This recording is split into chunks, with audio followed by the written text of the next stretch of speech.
I would rather have an AI solution that fits perfectly with my workflow at the cost of some loss in accuracy than having an AI solution that lives on paper with 100% accuracy, but that does not adjust to my workflow and that takes me away from all that I'm doing, forces me to log into other things, or is not inserted in the right decision point at the time of that decision point that is needed, right? So this is the kind of thing that gets the vendors to be successful or not, and not just the sheer accuracy.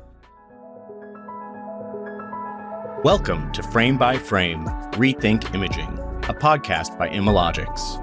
Here, we explore the intricate world of medical imaging, aiming to dissect the field and inspire both professionals and curious minds alike.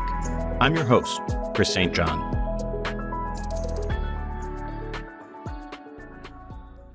Welcome back to Frame by Frame, Rethink Imaging. Today, I am thrilled to be joined by Dr. Leonardo Bittencourt, the Vice Chair of Innovation at University Hospitals Cleveland and a leader of Radiology, the Radiology, AI, and Diagnostic Innovation Collaborative. Dr. Bittencourt brings a unique perspective.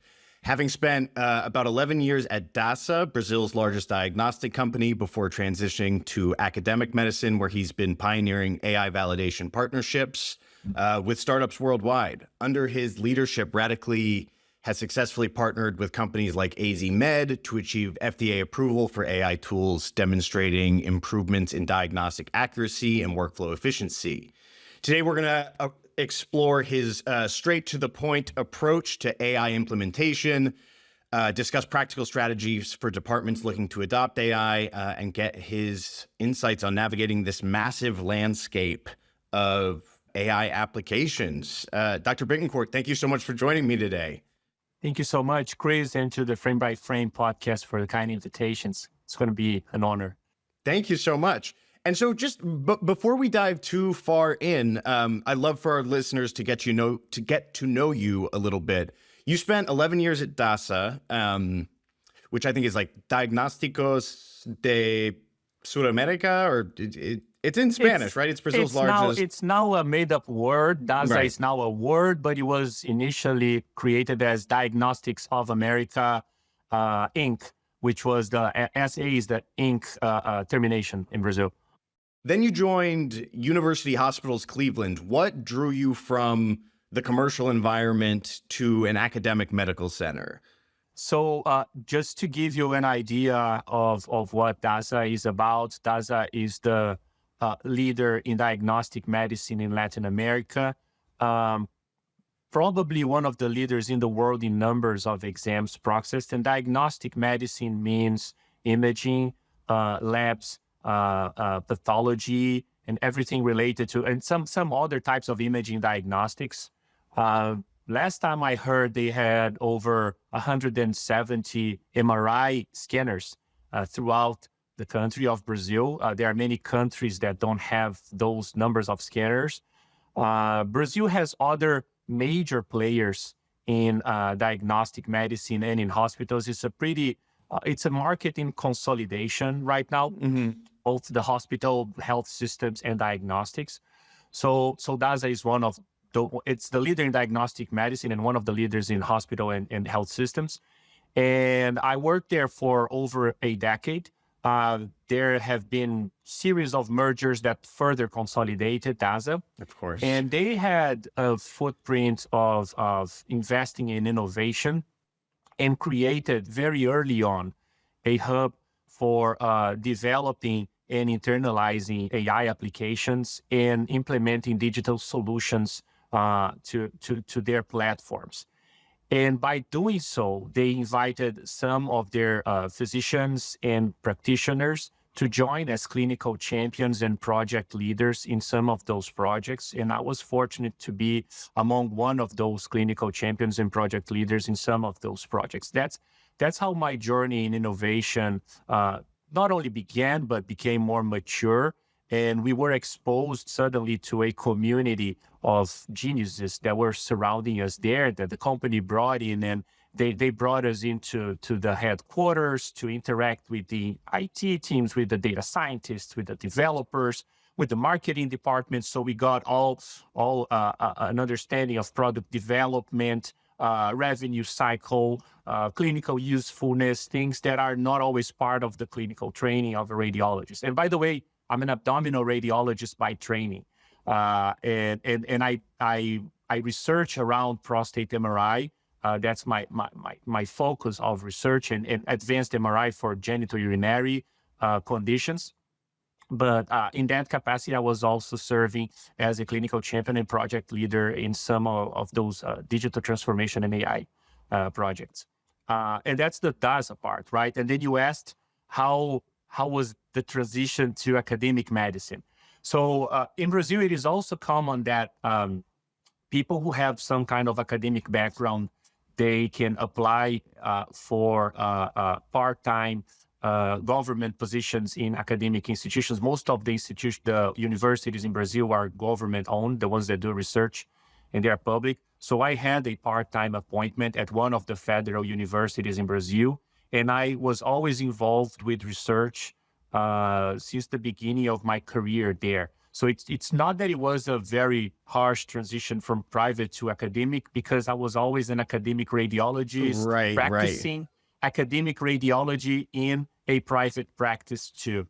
And DASA invested a lot in our academic development, which was what got me connected with university hospitals and Case Western Reserve University in the first place. Because one of the things that the company would do there would be to invite people from all over the world that was doing exciting and innovative research to come in and give talks to the people in Brazil and to the community in Brazil. And it was in one of those talks that they invited one of my mentors, Dr. Mark Griswold, who is here at the Case Western Reserve University, NUH, to give a talk on a groundbreaking MRI technique that was developed here, that we got connected in the first place. And that research that we did together resulted in a continued collaboration that later on led to their invitation for me to apply for the position here.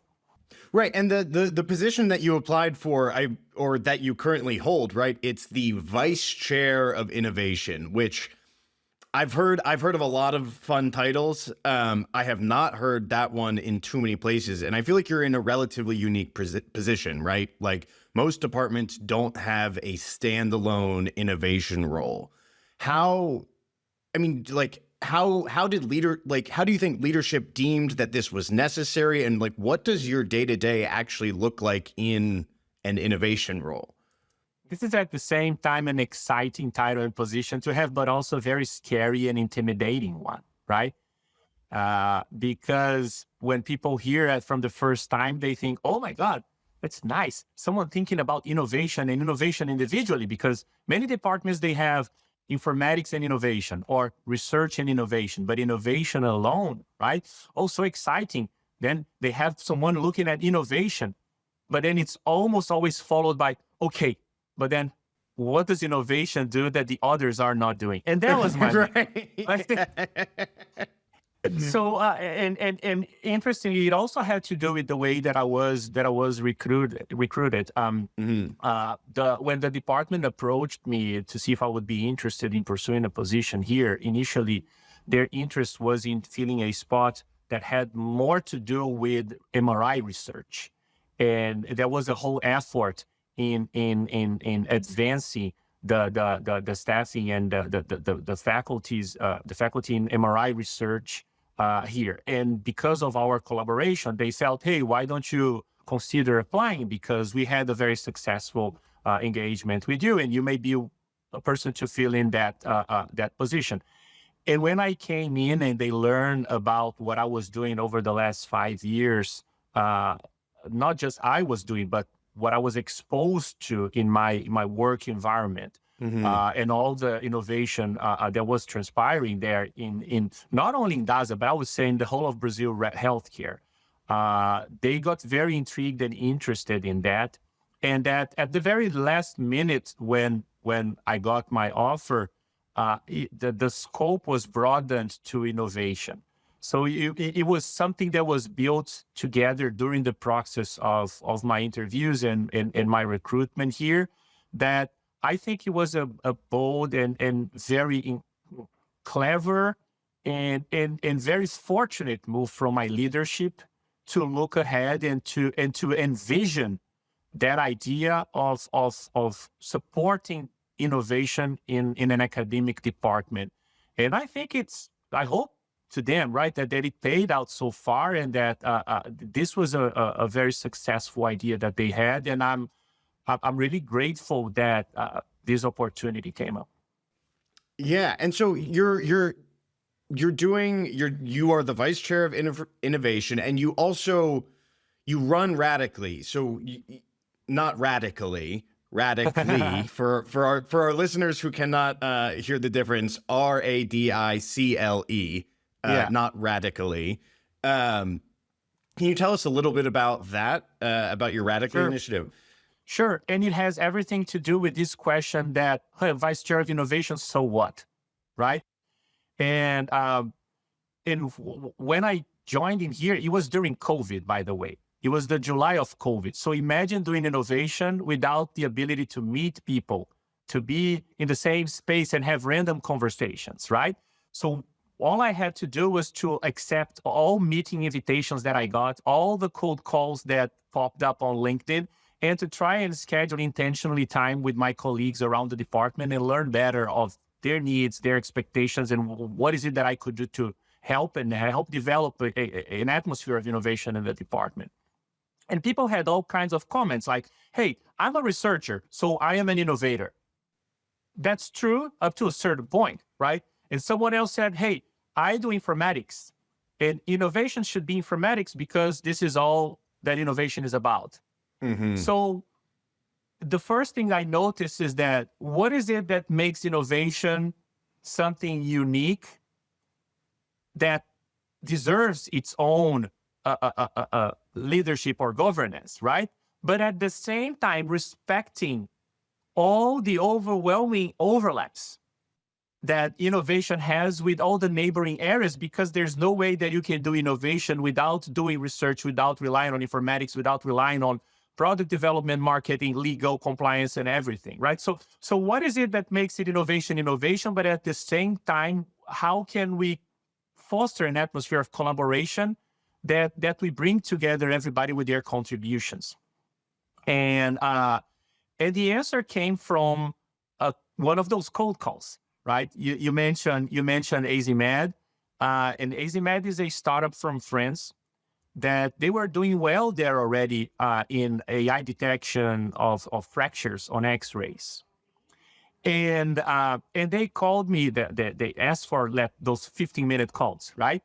And the call was initially to gauge our interest in having a free trial of their AI solution to experiment on that. And if we liked it, I mean, you can commercialize later, right?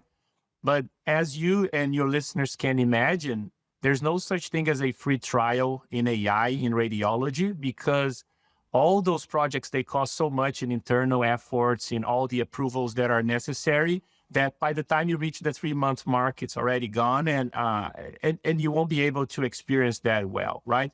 So we were not that inclined to accepting free trials at the time, but because I really much valued the conversations we were having, they were very transparent and frank. I was made aware that they were not yet cleared on FDA, and they would be looking for a partner for their studies that were needed for their regulatory pathway. And I said, You know what?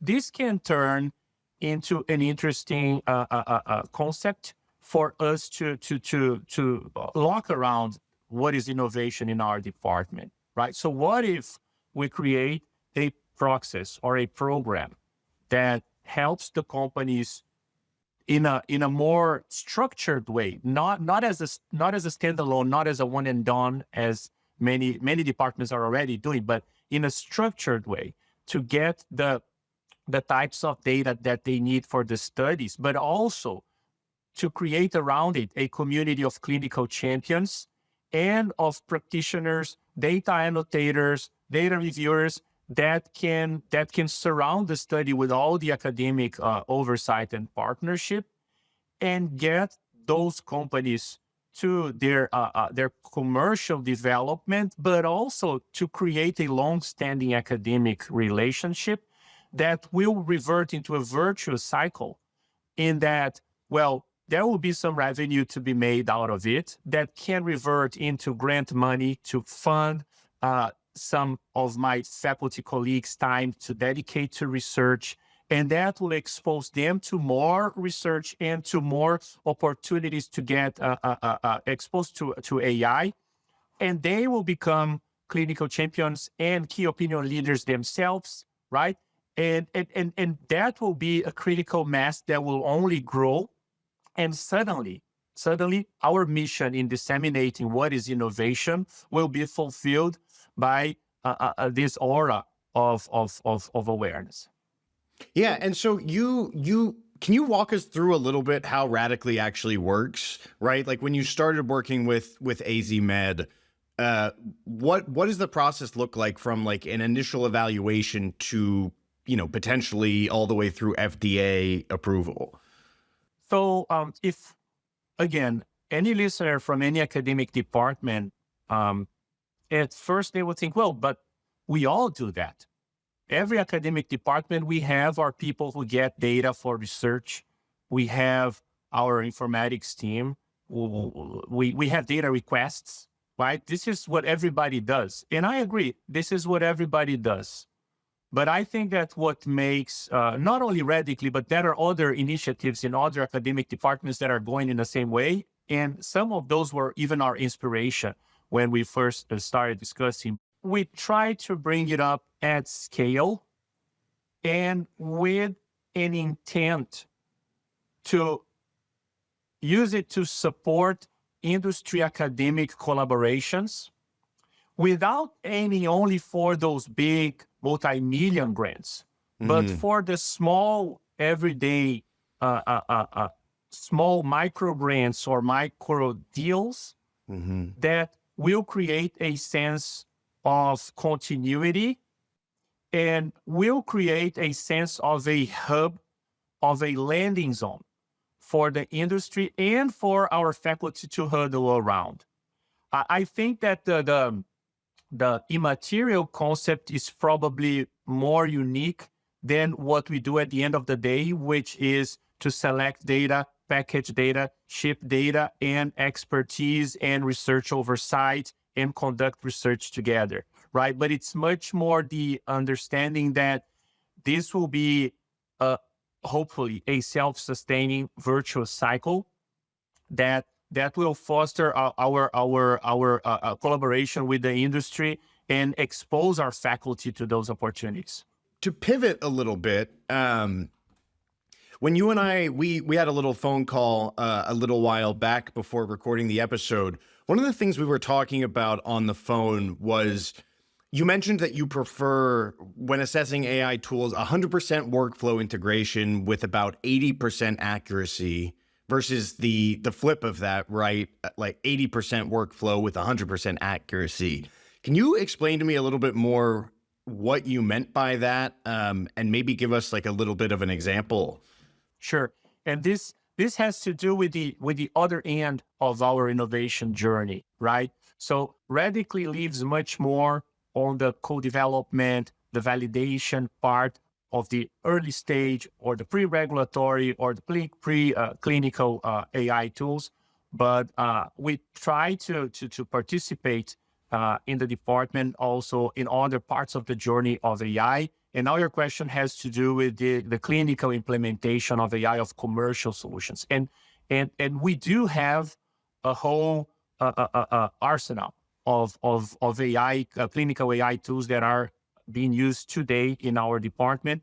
And they came through different routes, right? And I would say, and this is for your listeners that are in the industry, most of those that we have today that are clinically implemented, they came through some kind of successful research collaboration or co-development collaboration. There are very, very few that came through a sales pitch, right? So this is one thing that tells. But it's also worth mentioning that given my role in innovation, I participate on everything related to AI. But when it comes to clinical implementation and the decision to clinically adopt a solution, other people and other decisors, the real decisors, they come into play. So the operations teams, the department leadership, corporate budgeting, the division heads or the clinical division heads, all those people, they will come into play. And this is not my decision or my realm anymore, right? So innovation has to do with empowering their decisions and offering the data that we gather together. And along this journey of clinical AI implementation, it is very common that we get emails from people all over the institution and executives, even outside of radiology, and they email the front page or the headline of the last article that came out. And it's the typical thing like, AI was better than radiologists in fill in the blanks, right? You may get those every day, right? Yes. And your listeners may get those every day. AI is better than radiologists and everything. There was even one that pigeon were better than radiology reading mammograms. Come on, right? But if you go past the headline, the overwhelming majority of those publications, they will be related to a study with a narrow question in a controlled environment with a selected data set, right? And in a way that does not replicate or emulate the clinical workflow. And it's made to prove a point, right? This is how science is. It's made to prove a hypothesis. But the way you construct the study design doesn't necessarily reflect on the same way that the clinical teams are going to be using the tool down the line, right? So there are other studies that are very well designed. They try to emulate that, and they should be valued. But what happens is that those published papers, they become tools that are used by the sales teams to start pitching accuracy, performance. But when you take the product out of the box to implement in the health system, that accuracy, for a whole number of reasons, but I would say workflow, probably the biggest of them, will not be measured the same way, right?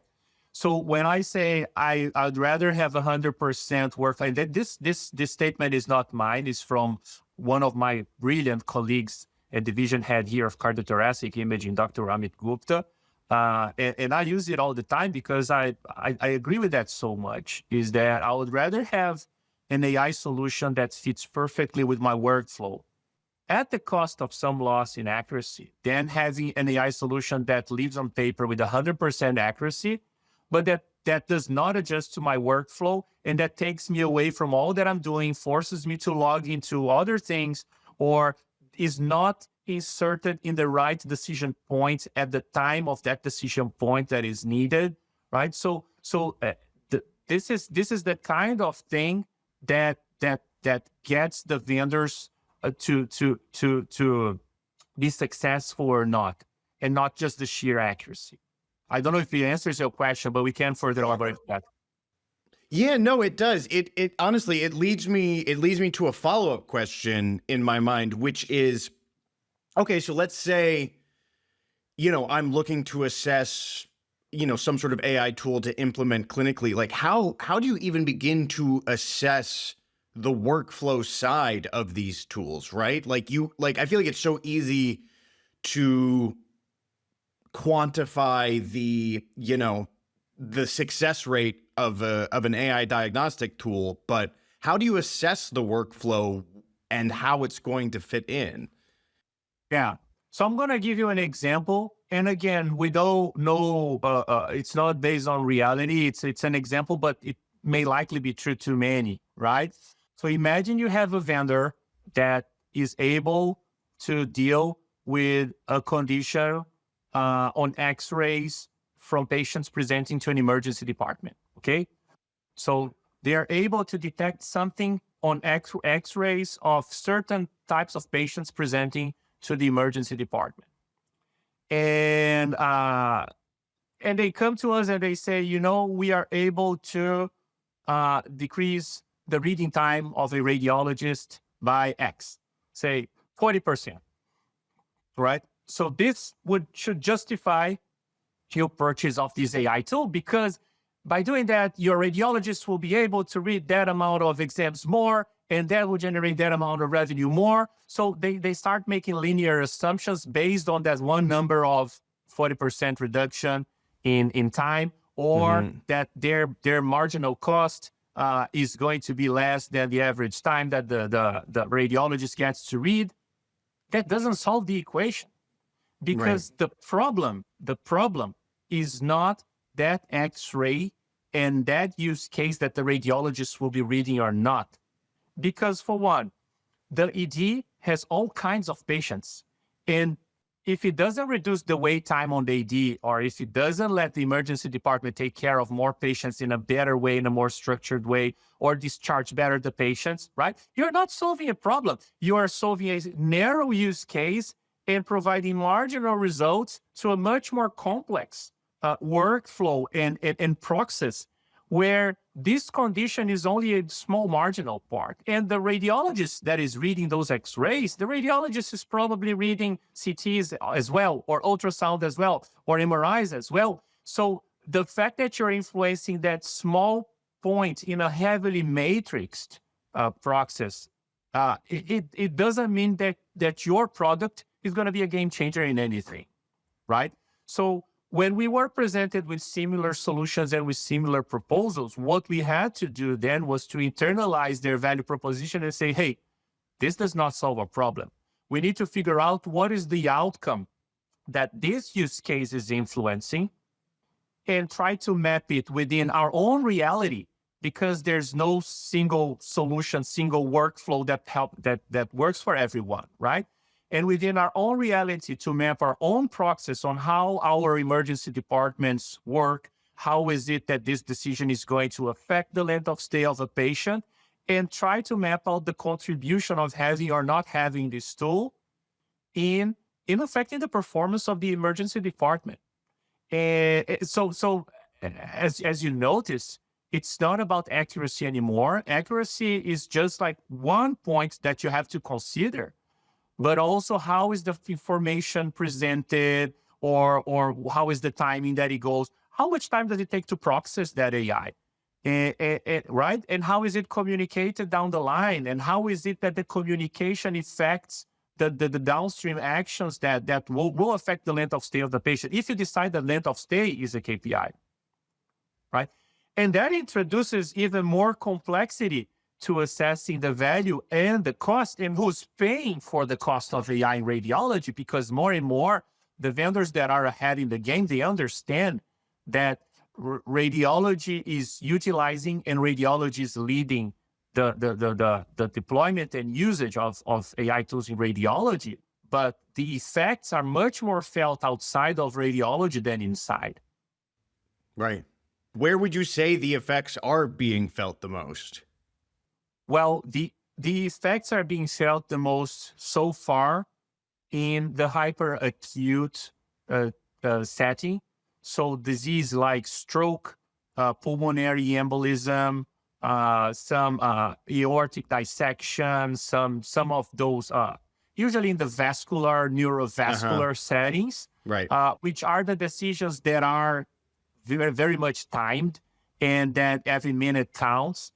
And the effects are much more felt, not because of the AI piece individually, but because of the whole framework of AI-powered results leading to a more timely decision, or early wet report, wet read, or early communication by the radiologist to the care team, and a whole communication strategy to activate the care teams and offer them all the information to empower their treatment.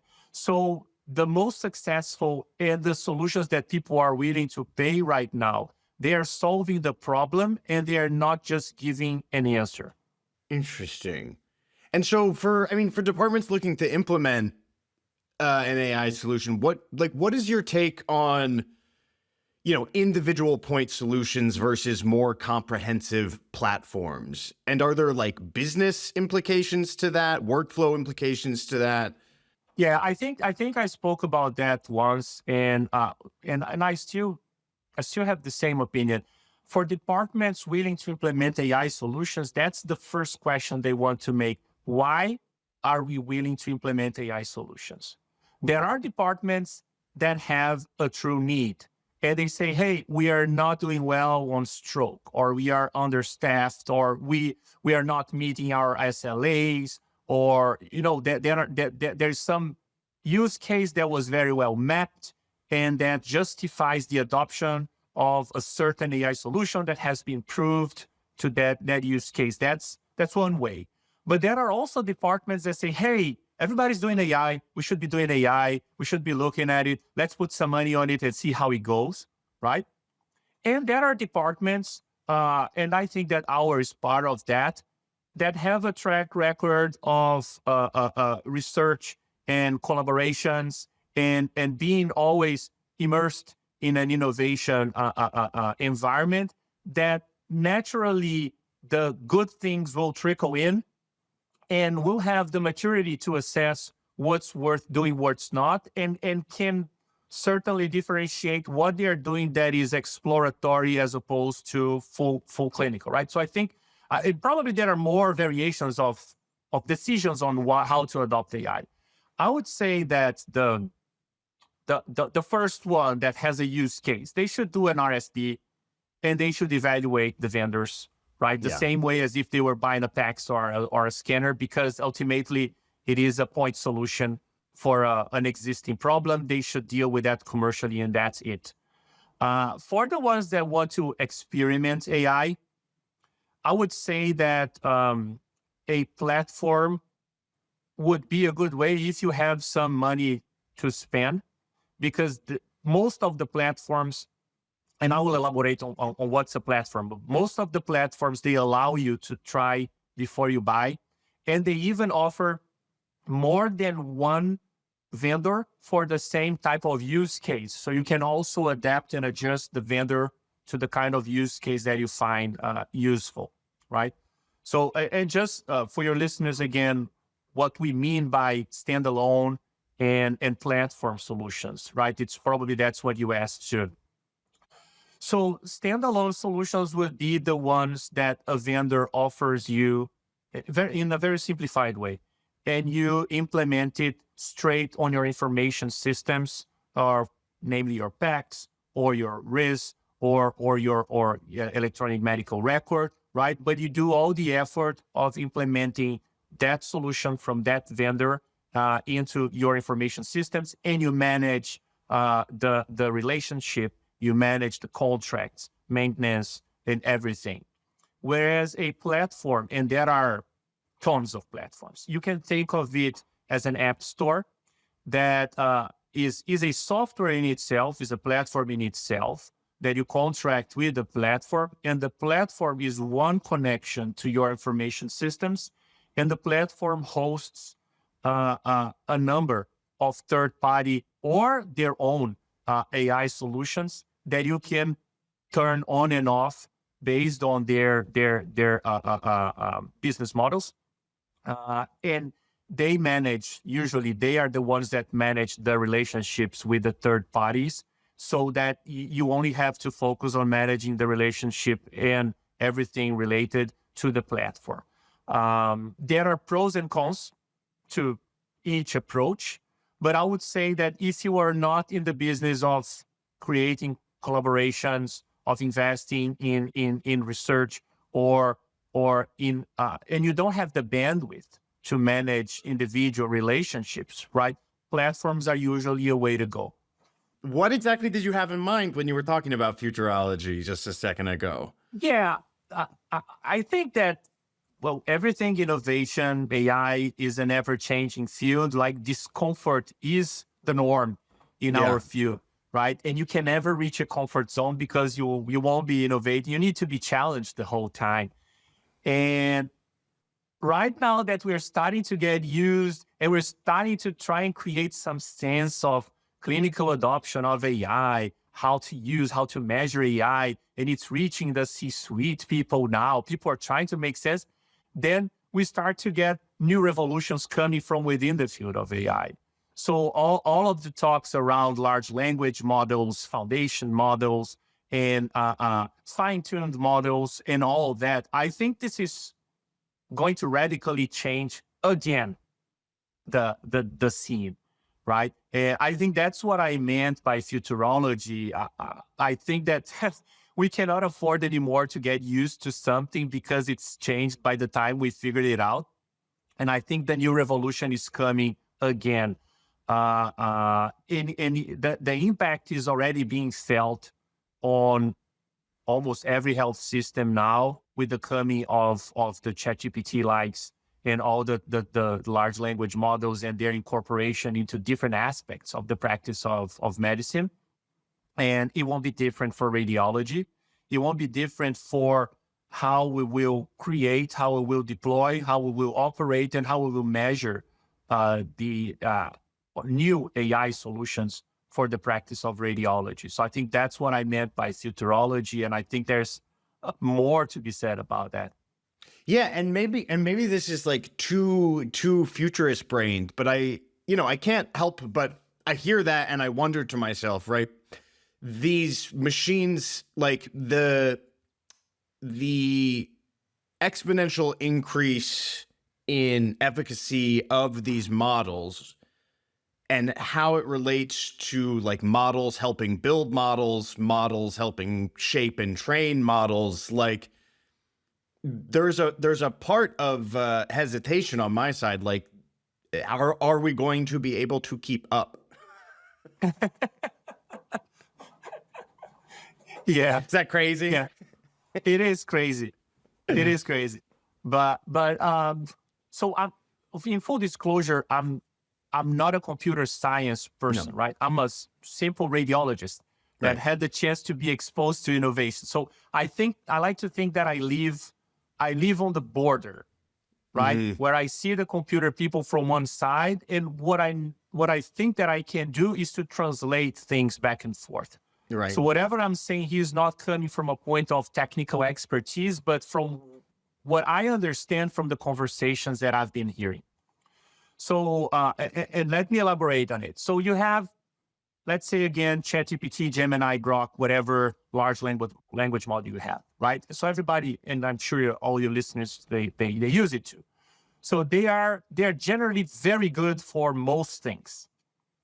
But if you want to go to a more niche, more nuanced, more specific setting or domain, you will need one of those wrappers, one of those dedicated large language models that are coming out as individual products, right?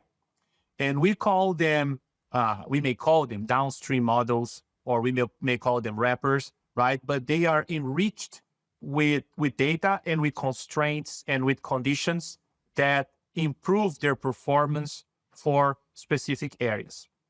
And it's not different in health, right? Most of those applications that we have today, not we, but people outside of radiology, they have today for ambient listening, summarizing of charts and all that, they have to do with fine-tuning and improvements on large language models. And what's happening in radiology is that a handful of companies, and an ever-growing handful of companies, they are now starting to invest in radiology-specific large language models, which they call foundation models. Essentially, they would be based on millions and millions and millions and millions of combinations of exams and their reports. Again, that's my understanding, my translation. It's not technical terms, but they will come up with an ontology or with an idiom, right? With a language that represents the understanding of those millions and millions of exams that will be able to out of the gate answer to most of the questions. But let's say that you want to be the best in detection of lung nodules. So what you can do now is to offer it a sub-fraction of new data of lung nodules that will fine-tune that foundation model. But that small amount of new data for lung nodules for fine-tuning is much smaller and less demanding than what we need today to train a whole model of lung nodules. So the result will be that will exponentialize the ability of the industry to create new models for new use cases, for new conditions that will go even beyond radiology, and they may incorporate lab values, chart values, so things that affect beyond the immediate diagnostic setting of radiology. But then, because it's futurology, right, you have to think ahead. If it is too easy, and that's my, and I've been in touch with some of those companies that are developing foundation models, and it's such an exciting field. The point that I make to them is, if it's becoming too easy for the industry to create and fine-tune new downstream models, so why is it that I, as a user, I'm going to be paying for your models if I can create my own inside my institution with my own population based on a subscription of a foundation model? So what I believe is that, and I don't know if this will hold true or not, but what I believe is that the next revolution will challenge our current business models that are not even mature yet. Yeah. That's crazy. Dr. Bittencourt, we have to start, we have to wrap up today, but before I let you go, I'm just curious, now that we're on this futurist thread, is there like a specific breakthrough in AI or machine learning, specifically in radiology, that you are like proactively waiting for or particularly excited about? Excited, we have to be excited, because if it comes to the betterment of our patients, right, it is something better for humanity. But everybody's always afraid too, and afraid because this may take many people out of business, right? Imagine if you solve the tasks that you pay thousands of people for, right? So every line of business, every profession is suffering with this dilemma. What I try to think about radiology is that radiology and imaging is such a complex field that people have been saying that radiology is doomed for years and years and years and years. And so far, we are still short-staffed. And we saw the text-based revolution of AI take over much, much more quickly than the imaging-based revolution, that I would say that other professions, other specialties are more at risk first than radiology. So for the listeners who are worried about the future, I would say if we become obsolete and if we become not valuable anymore, it means that the whole world has become obsolete and not valuable before radiology, right? So everything goes together. But I would say that the major breakthroughs would be to be shown if the foundation models and the large language models, especially when they work together in a multimodal approach, imaging, text, pathology, everything all together, billing, right? Everything all together, they can start solving more complex questions on a system level, and start truly decreasing costs to patients, improving outcomes significantly, and showing the true evidence for questions that people don't have. Well, that is all the time we have today on Frame by Frame Rethink Imaging. Dr. Leonardo Bittencourt is the Vice Chair of Innovation at University Hospitals Cleveland and the leader of Radically. Dr. Bittencourt, it's been an absolute pleasure. Thank you so much for joining us today. Thank you so much, Chris, and the listeners. Thank you. Frame by Frame Rethink Imaging is brought to you by Imalogics. Here, you'll find engaging interviews with thought leaders, experts, and patients, sharing stories that showcase the transformative power of medical imaging. To discover how Imalogics is rethinking imaging in healthcare, visit imalogics.com. Be sure to subscribe to Frame by Frame Rethink Imaging on Apple Podcasts, Spotify, or wherever you listen. And from all of us here at Imalogics, thanks for tuning in.